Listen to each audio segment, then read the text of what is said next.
Riverside.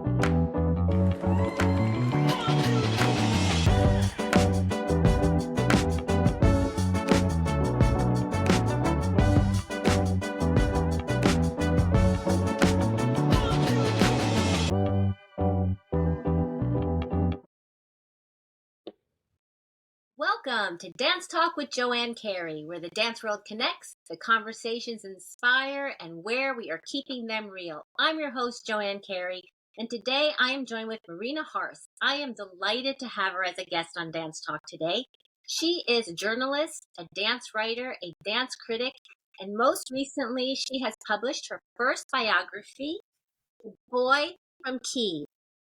And I am just delighted to dive into this. But before we do, I want to welcome Marina to Dance Talk. Welcome, Marina.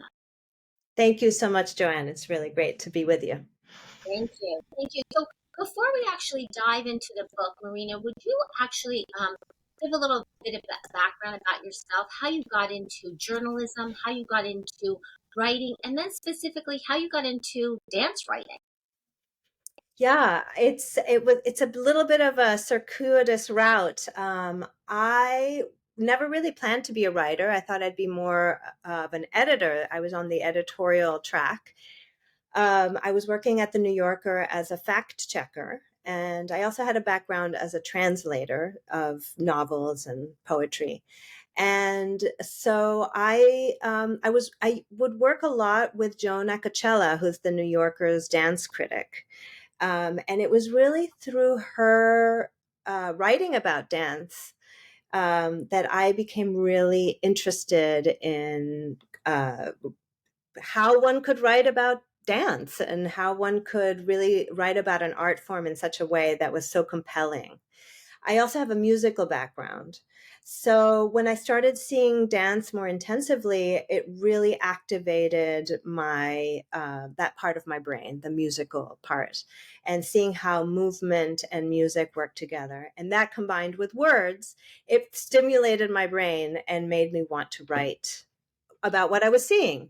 So it happened in a sort of slow and gradual way. I developed kind of an obsession. I would go see a lot of dance, and then I started taking dance history classes up at Barnard. I would audit classes by Lynn Garafola. So I really felt like I had to catch up on my dance education. And I started taking ballet also in order to understand the technique better. And then slowly little things led to bigger things. And then I eventually started devoting all of my time to writing about dance. That's so interesting, and I love to point these things out to the listeners when somebody where they started in their career, whether it was always in the dance world or kind of as you have come around through different steps you've taken and different things you're introduced to. What I find fascinating too is we speak about the correlation of music, how that activated something in your brain. And it's so true because as we know, Balanchine is so huge on that.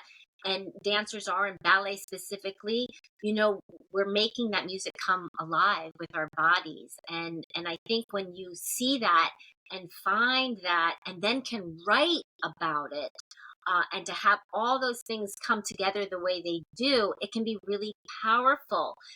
Can you talk about how that is writing about dance? Because you spoke about how you were taking dance class in history, which is wonderful because so many people wouldn't do that. But to really become well versed in what you were seeing, can you speak a little bit more about that?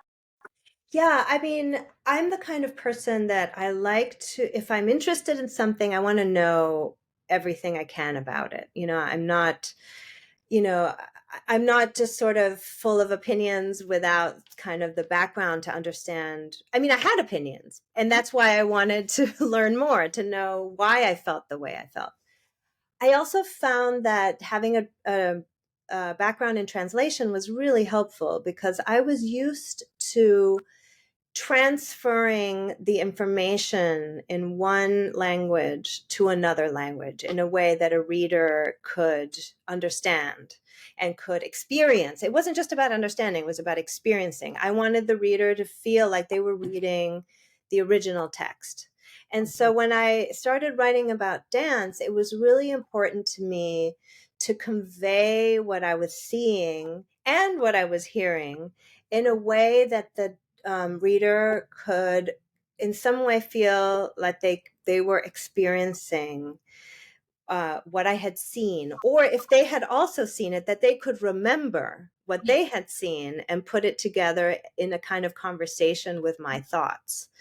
Um, and also, I mean, having worked with Joan Acocella, it was so helpful because she did that so well. You know, she writes about dance. I mean, she doesn't write as much about dance now, but she writes about dance in a way that's so visceral that you feel it, you see it, you have a sense of what it was like to be there. So I wanted to feel that way.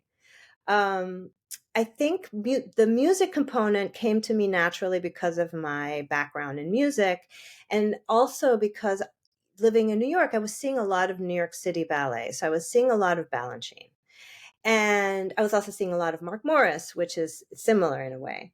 And what I was seeing was dance where I could actually see the score in my head. I could understand, oh, there's a repeat here. Oh, this is, this is the phrase. It begins this way, it ends that way. I felt like I was seeing an illustration and an interpretation of the music. And so I think that became naturally my inclination to talk about that connection, which isn't what every dance writer focuses on. So it was in a way a natural niche for me to want to explore that particular relationship. And I like that, and I like that you point that out as well, because I think that how you're explaining it, and when somebody does read it and they can experience the ballet or the modern piece or whatever particular piece you're writing about, and they can actually experience it through the writing, elevate the experience, not only the writing experience, the reading experience, and also the dance experience.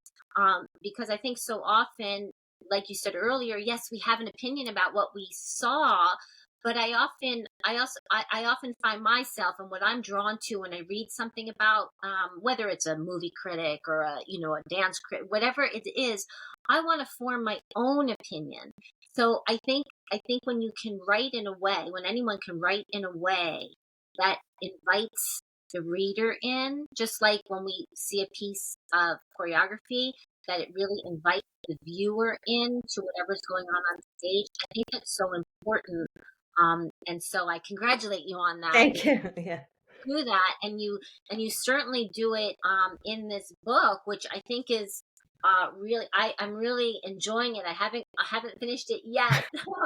But because only because of that reason, because I really find myself when I'm reading it taking the time and really I'm experiencing it with you, and I feel like I'm experiencing those moments in time you've captured so beautifully in Alexei's life, without wanting to rush through it.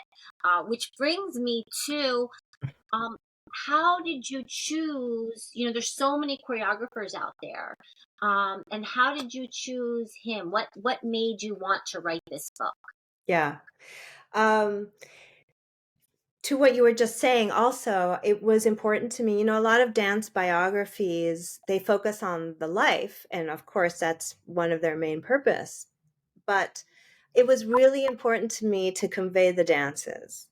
I wanted the reader to not just get a sense of the person and his very interesting and extraordinary life, but also to come away from it, even if they hadn't seen his ballets, understanding something about what they feel like, what they look like, what effect they have on the audience. The reason why I chose him is it wasn't really a choice. I just knew that I was really interested in his work, basically from the very first ballet of his I saw, Mhm. which was The Bright Stream, which was performed in New York in 2005 by the Bolshoi Ballet, which he was then directing as a very young man. He was in his mid 30s. And when they came to New York, nobody here in the United States really knew him. I mean, he had barely, he'd made a ballet for um, for San Francisco Ballet, but it had gone under the radar. You know, people didn't really know him at all. And so in the midst of Spartacus and Don Q and Pharaoh's Daughter, there was this weird ballet called The Bright Stream. And everyone's like, what is this? And, you know, it's set to Shostakovich, and it's set on a communal farm in the 1930s. It has a communist setting, and it just sounded so eccentric, which is already interesting. So I went not knowing at all what to expect.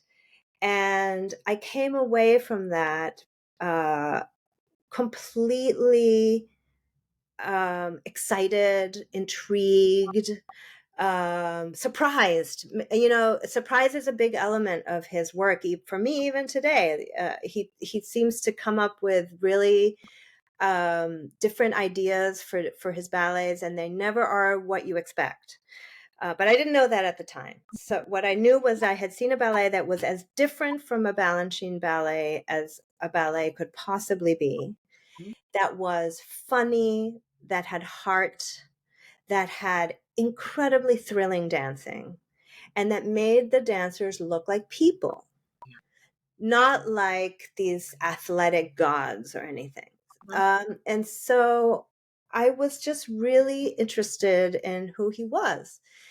At the time, he lived in Russia. Then he made Russian seasons for New York City Ballet. And then that was a further indication that he was a really different and interesting dance maker, because he could make a ballet that was abstract, that didn't have a story, that somehow felt both very Russian and very universal, that was so musical, that was intriguing, that was mysterious.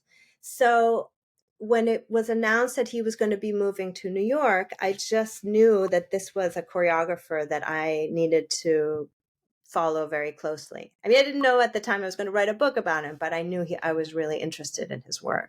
Which is really interesting. And when you take us through that in the book, and you know, you start, I believe it's 10 years in the making. Is that correct? Do I have that? I mean, I started working on the actual book in 2000, at the end of 2017, but I've been interviewing him and watching his work closely since he moved to New York. So since 2009. Yeah. We really have, you know, a really wealth of knowledge about him. And what I find intriguing about the book is and like I was saying earlier, you know, you take us on this journey, and it's not this traditional, to me, in my, you know, my opinion, it's not this traditional biography of here's this person, here's what they did XYZ, and they're so wonderful and fantastic, you know, all that, right? But I really love how I feel like I'm just going through, like I said earlier, just going through his life, and from when he was a boy and when he left his parents at such a young age, and goes to Moscow to study. Can you talk about that? Because I believe you say in here that you interviewed his parents, because I love to, I just want the readers to understand the depth of research that you did, both with him and going back and forth and traveling to get the information to really present him to the public. Can you talk about that? Yeah, absolutely. The book is really based on many, many, many hours of conversation, both with Ratmansky himself and with as many people I could reach who have had something to do with him along the way. So from his parents and his sister to his earliest mentor to school friends, teacher. I mean, I've really tried to cover the whole gamut. And so, yes, it took me to Moscow and St. Petersburg, and it took me to Kyiv in Ukraine. I mean, it seems unbelievable now that these two countries are at war with each other. You know, Russia has invaded Ukraine. It would be impossible now. It was this sort of window of opportunity and of being able to really speak to people heart to heart without the terrible kind of undertones and overtones that there are now. That has really changed his life as well. But yes, he grew up in Kyiv, and so he was there until he was 10, and then he came back after ballet school to start his career. So I had to go there.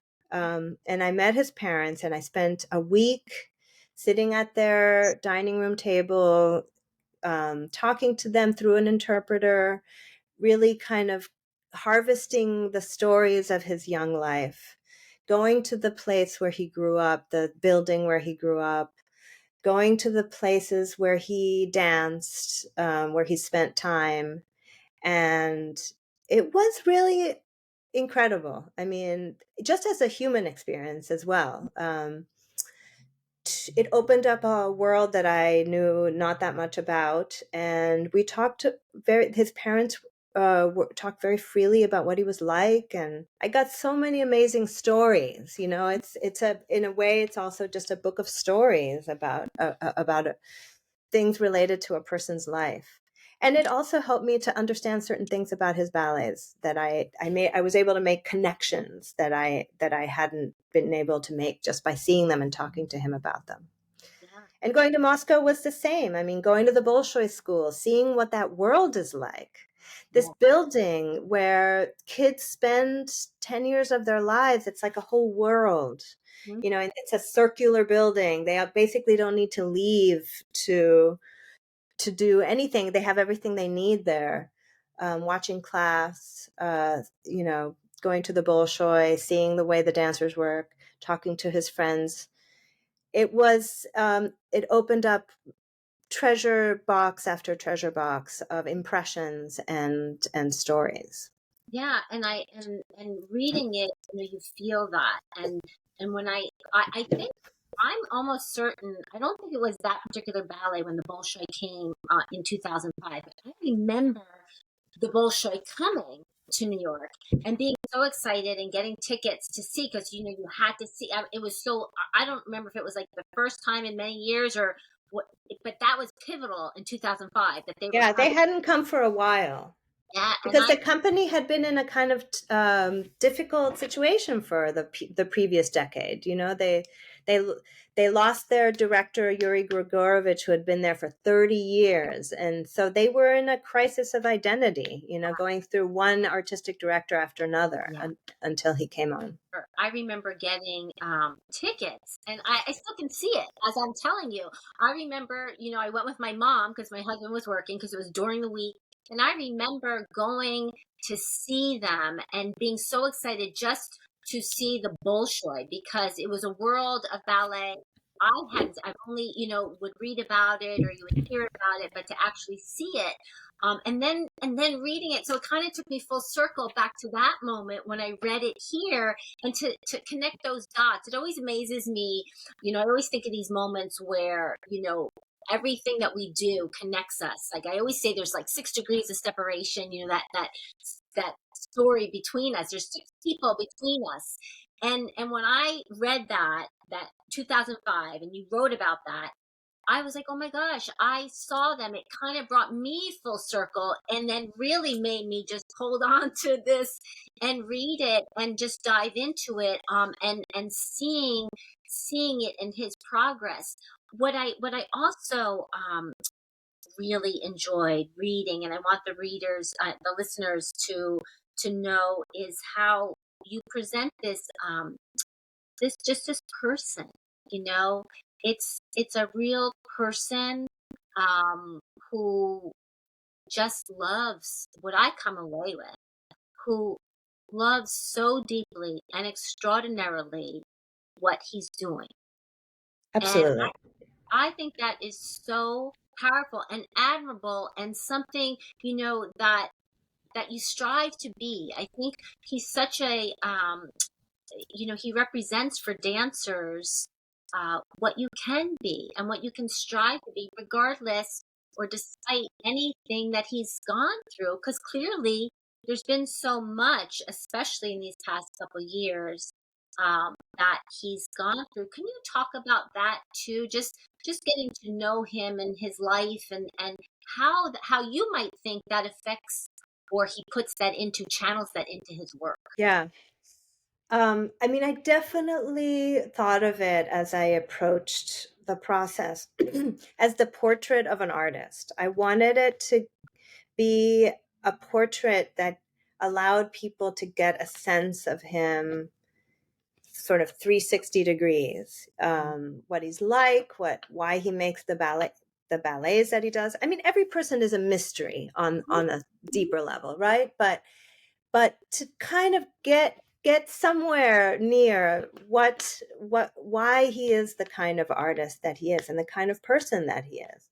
And that's in part why I wanted to talk to people. I wanted to talk to his parents. I wanted to know what he was like as a child, why he decided to do ballet, and what I discovered, which was really interesting and I did not expect, is that he, in a strange way, has been the same person since he was a little boy. There's a really surprising continuity in character and in goal setting. Let's say he, as you say, he's someone who, when he discovered ballet, he had the good fortune of finding the thing that brought out who he was and that would allow him to express himself fully. And so the effort and the product are almost one and the same, and that's something, I don't think there are that many people in the world who find that. I mean, artists, artists are lucky when they find the medium that expresses their particular talent and imagination. And I think it's one of the things that makes his work feel so, in a way, both organic and very surprising, because it comes out of it's all of him in many, many different versions. When I talk about continuity, I mean, even as a kid, he loved to put on shows. He was very determined. Even before he started studying ballet, he would put on shows, but he knew what he wanted. Like how many kids know exactly what they want? And he was like a little mini director telling people exactly, all these other kids who are like, can I go play now? Exactly what they should do and what they should wear, and putting on a show and taking it very seriously and wanting other people to take it very seriously. And then in ballet school, the same thing. Both putting on shows with his roommates and friends, and again, taking them very seriously, but also self-directing. He didn't have a perfect body for ballet. He wasn't he wasn't the favorite ever. And so he used the mirror and his intellect to find a way to teach himself how to be a bit better dancer. And he was basically using his choreographic skills to choreograph his bar and his center exercises so that they made the maximum effect that they could, so that they were more musical than anybody else, so that they were more interesting to look at than anyone, because he realized early on that that was the only way he was going to make a career for himself. He wasn't perfect, and there were people in his class that he could see, oh, okay, that's what perfection looks like, or whatever. I mean, perfection doesn't exist, but and so he was using that choreographic craft and his imagination to be the dancer he wanted to be. And he continued to do that throughout his career. You spoke about there was one part when you're talking about that, it's bringing to mind, I think it was it Copenhagen or Denmark, when he was there, and he talked about, he could start to see his muscles lengthening from the different way he was, starting to glean from these other artistic directors, because he had been so codified, for lack of a better word, in the Russian system. Yes. Ballet. Yes. And he was open, which I think is fascinating too. And I think it speaks to his character, like you say. He was open, is open. He's open learn and to constantly learn. And I point that out too for listeners and students who might be listening or teachers who are listening. You know, we're always learning. It's so important to be open to that. We can learn so much from so many people, and I think your book opens that world of learning Yes. to us too. He was driven by curiosity, and I think that made him, as you say, receptive to so much information that widened his stylistic palette as a dancer and as a choreographer. I think what you're referring to is when he went to Canada. He went to Canada and then he went to Denmark. And in Canada, he did a lot of Balanchine. And, you know, at first he was like, I know my technique. But then he saw the way that taking Balanchine classes from Balanchine dancers was like Merrill Ashley, who went, it made his body move in a different way and it made his body look a different way. And so he was curious enough and open enough to learn from that, and to apply it to his own body. The same way that when he went to Denmark, he danced with the Royal Danish Ballet for 7 years. He was fascinated by Bournonville and wanted to figure out uh, how to perform such difficult petit allegro without effort, with that ease that the Danes have. And I'm not going to say they're born with it, but they start when they're, you know, this tall, and so of course they're good at it. For him, it was a complete, you know, 180-degree turn from the way he was used to dancing. He had to retrain himself essentially at not so young an age, which was very difficult.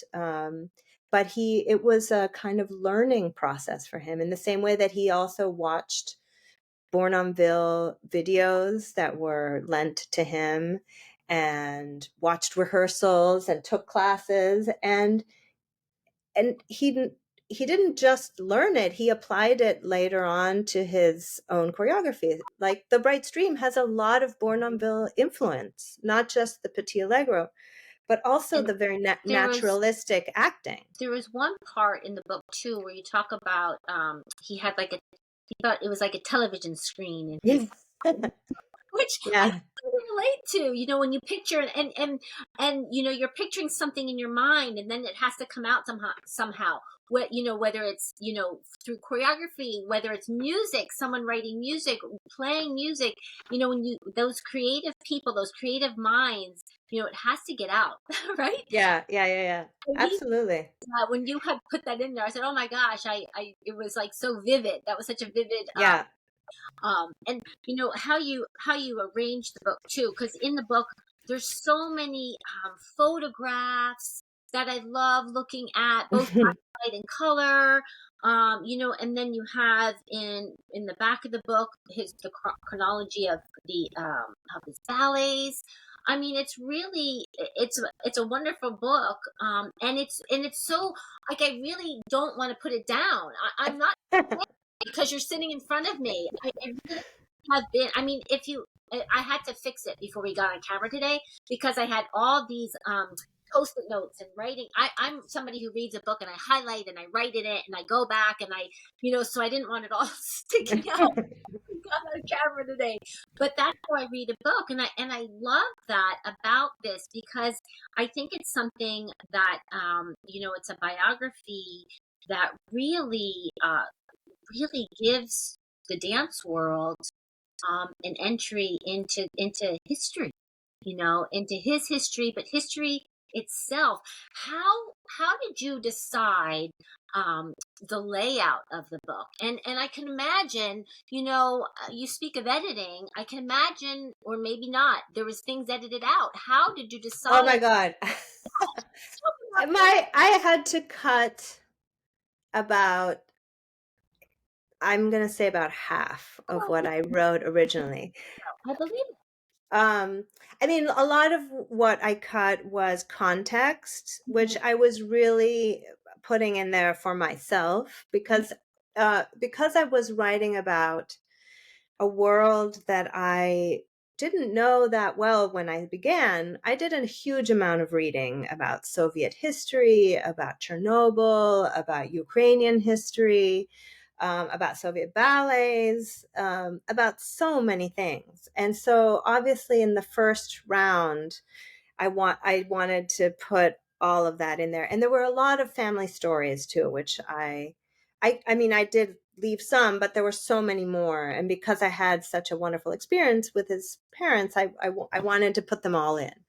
But obviously, my mother used to joke. She would say, "Are you working on volume 1 or volume 2?" That tone. This is a tone. Yeah. So, I knew I was going to have to cut, and it wasn't that difficult to cut because really, a lot of that context was really for me. But I wanted to leave enough to give again a sense of where he came from. I mean, it's very simple, it's a time and a place, the Soviet Union, that's not that far, but it's far enough that we need to have a refresher of what life was like. And there's a story at the beginning where when he started at the Ukrainian National Ballet, he was actually called by some kind of spook from the government and asked to spy on his fellow dancers. And that was part of life too. And things like the inflation that happened right after the end of the Soviet Union, and the fact that he was able to help his father buy an apartment for his sister by just selling his VCR camera. I mean, his, everything was so out of whack. And so that produced a sense of anxiety, but also a sense of opportunity. So that's part of his story too.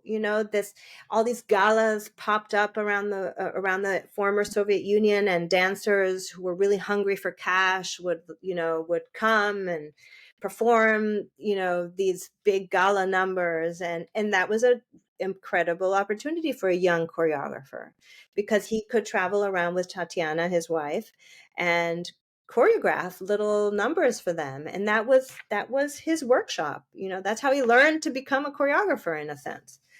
So long story short, yeah, I wanted to provide enough context to give a sense of the world that he was coming out of, because it definitely is part of his story as a choreographer and an artist. And you even talk about too, when you're talking about all of that, is you talk about in the book, which was eye opening for me. There were times when they would be on tour, and the accommodations were so meager. Oh yeah. Oh Side. yeah. Because dancers from the East, were seen as cheap labor. Let's be honest, at the time. They, the West, some Western European presenter would be like, "Oh, we can get this troupe of Ukrainian dancers and pay them a pittance, and they'll go to, 10 cities in 10 days." And, it was a kind of bonanza for Western Europe and other places. And for them, they were happy to do it because they were finally able to travel abroad and see places. And for them, those meager rations actually translated to a lot of money back in Ukraine. However, the difference between Ratmansky and his other fellow dancers was, they stayed at these hotels far from the cities where they were performing, and they were tired and they just wanted to go to bed and, and rest the next day until their next gig. But Ratmansky, because of his curiosity, he didn't want to do that. He wanted to also visit the Louvre and go see the Paris Opera Ballet and, and see every Which I painting. think, And when you write about that, it's fascinating. It's to that curiosity, like you're saying, that he has, which I think then, feeds into that creative mind of his, and that yeah, want to constantly create, yeah, constantly, yeah. and not in a way, it doesn't come across as a way like creating where, nothing else in life exists, but it's just because he's so full of Yes, of yes, of yes. creating, you Yeah, know. yeah. I mean, that's how he saw Bill Forsyth's work for the first time. That's how he saw Twyla Tharp. He just, went in and mooched a ticket and, and sat, at the Paris Opera and just consumed everything that he saw on stage. So that hunger is definitely part of his personality. Yeah. I want to point out to everybody too, and I was really struck by the title. And I know you do reference it, "The Boy from Kyiv," and I really love that title. I think there's a softness to it. I think there's a humanity to it. Um, there's also, just um, there's this gentleness and humility to it. Can you talk about the choice of the title of the book? Yeah, absolutely. It wasn't the original title. It's interesting. The title went through many different versions. When I got a fellowship to work on the book, the working title, and that was years before, before the end, but the working title then was something like From Russia to the World or something like that. Because at the time, he was really thought of as a Russian choreographer because he'd been at the Bolshoi and people didn't know the difference between Ukraine and Russia. Mhm. And, I think that was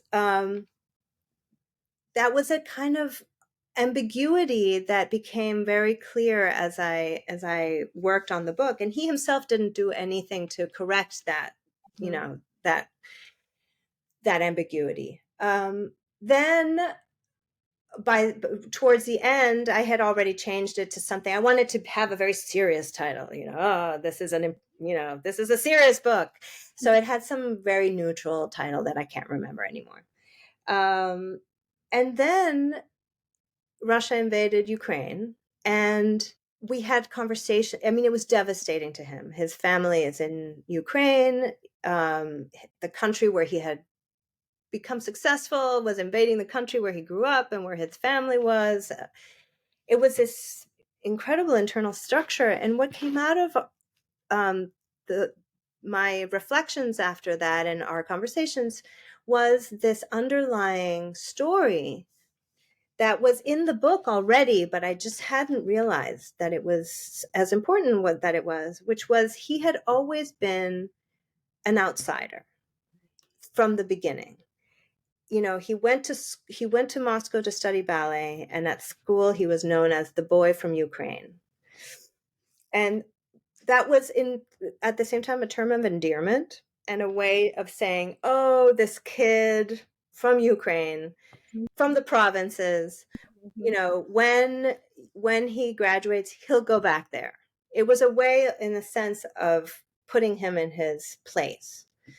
Um, it was subtle, but it was there. Mhm. And when he went to the Bolshoi, he was also treated as an outsider because people said, "Well, he never danced for the Bolshoi. He's from Ukraine. He danced with the National Ballet of Ukraine. It's like some second-rate, podunk company." And part of the reason why his time at the Bolshoi was so difficult was that people saw him as kind of an outsider, not less than a Russian, star. So that was one part of the story. Another part of the story was that his own awakening to his own Ukrainian identity. And it started to happen when he came to the United States, actually. He made his first Ukrainian themed ballet in 2009 when he made On the Dnieper for American Ballet Theater. Before that, he had never really addressed that part of his identity. And at that time, he didn't make a big deal out of it, but it became this kind of subtext in his creative life. He also made other ballets on Ukrainian themes, like Songs of Bukovina and Odessa. leading up to this moment when this cataclysmic moment where his identity became very painfully real, and at the same time, he for the first time he felt, I think, like he came from somewhere, and that place was Kyiv. So in a way, the title, I didn't even choose the title; it just kind of imposed itself. That had to be the title. Yeah, it's a wonderful title.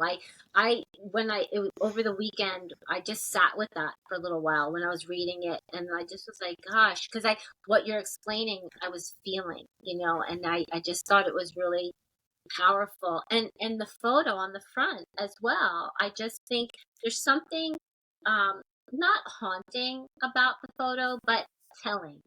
Yeah, I totally agree. And I didn't come up with the photo on the cover. I did. I found all the other photos and I love them. And it was so important to me to have lots of photos in the book. Yeah, with the But the letter. cover was found by Farrar, Straus, and Giroux. And it's of him with Polina Semyonova at the Berlin uh, opera ballet, actually demonstrating a moment from La Bayadere. You wouldn't know from looking at it.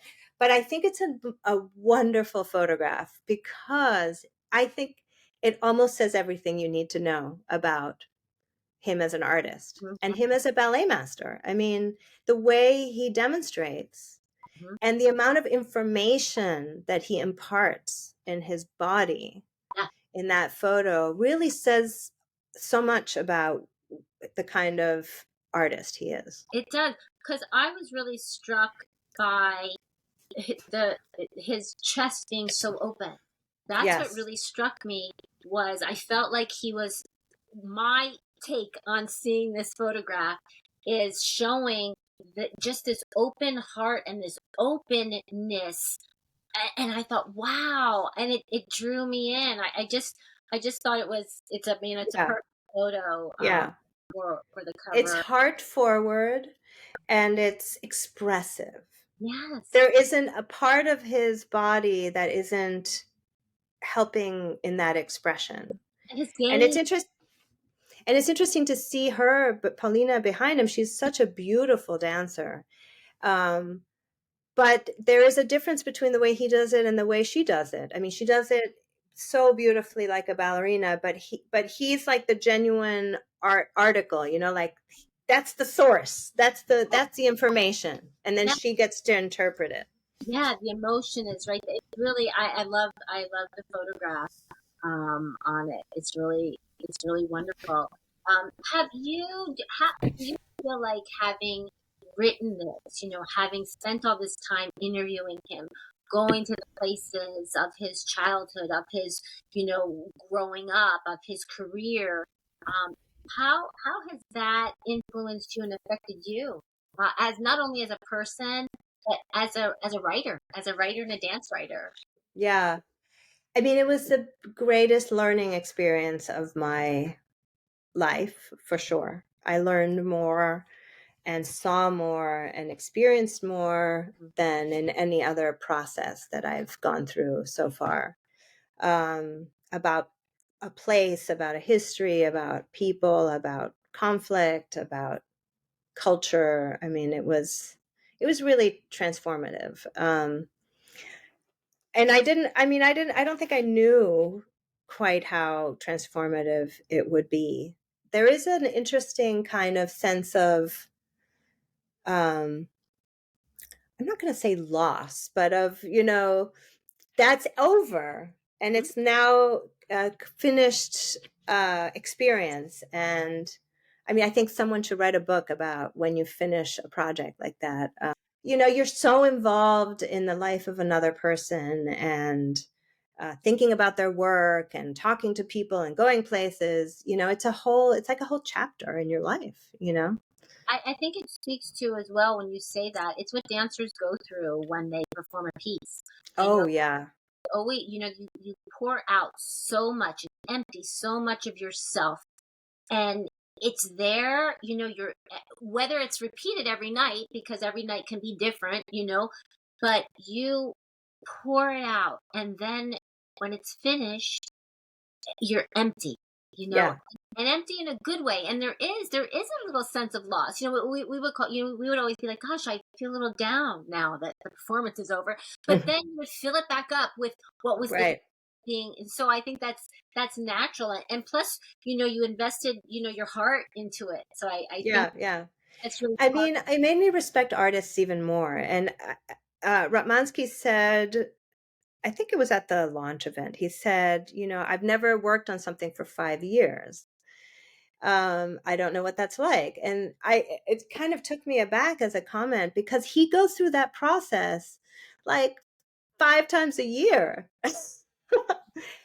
with his ballets, um i I mean, chapeau to artists, like the fact that they can go through this cycle of pouring everything into their work, and then that's it, all right, on to the next thing. So Exhausting. It's exhausting. yeah, yeah, I yeah, there's often this quiet time, I think, afterward that you need to take just to kind of like, see, gosh, what to process. yeah, yeah, yeah. It also really made me want to write another book, I have to There say, you go. because Home. the process was so fulfilling on a level that no other writing I've done has been. That now I'm hooked. Yeah, yeah. Oh, yeah. So I was going to ask you about that. Was there anything in the making for a next project like that? I have a couple of ideas that I'm exploring, but I feel like I have to find the right thing, because um, it does require a full immersion, and because it lasts years, you have to be really, you can't get tired of it. So, but I have some ideas. What would you like the readers to take away from reading? I mean, I think different readers may take away different things. One of the things that I have found very, very moving is hearing from dancers, hearing how they find that the book, um, his struggles with his body and with his honing of his technique, and with becoming the kind of dancer he wanted to be, speaks very directly to dancers. And I found that really, I didn't really think about it so much when I was writing it, but it seems to be a really universal experience, Mhm.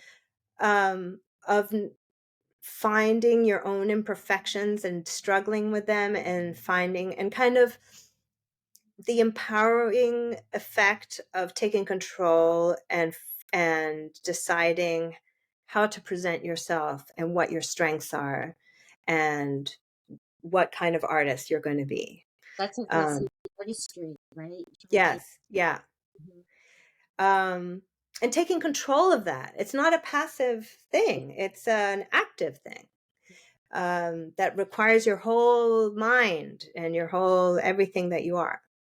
The other thing I think I hope people take from it is how you can be an artist of light, which I think he has been to a certain extent, and be a great artist. I think comedy, lightness, um, joy, they don't get the credit that they deserve in art. Thank you for sharing. Um, And I think that one of the things that drew me so powerfully to him, to his work, was that he embodies those qualities without being sentimental or superficial or commercial. He is an Yeah, he is an artist who imbues his work with humanity and with joy and with a sense of possibility. And I hope that that comes through. thank you. I'm not even going to add anything to that. You said it so well, and that's really important to me as an artist. So thank you for verbalizing that the way you did. Where can everybody find this wonderful, fabulous book?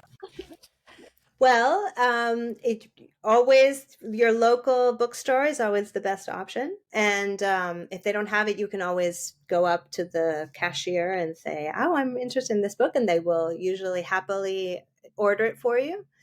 It's also obviously on Amazon. It's on the Macmillan website, and very, very soon the audiobook is coming out. That's excellent. In fact, later in November. So I'm excited to listen to that. And I'll add it to the link as well when we post it.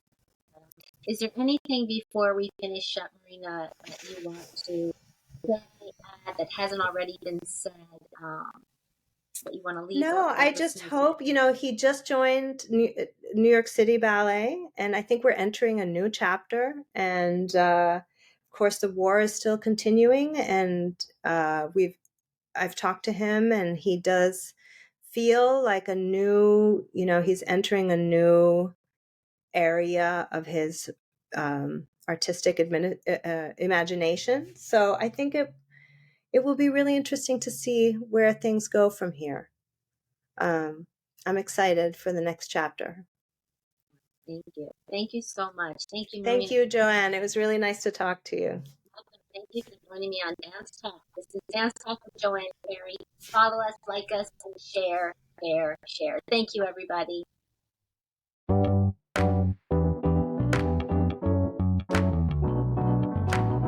Powered by Riverside.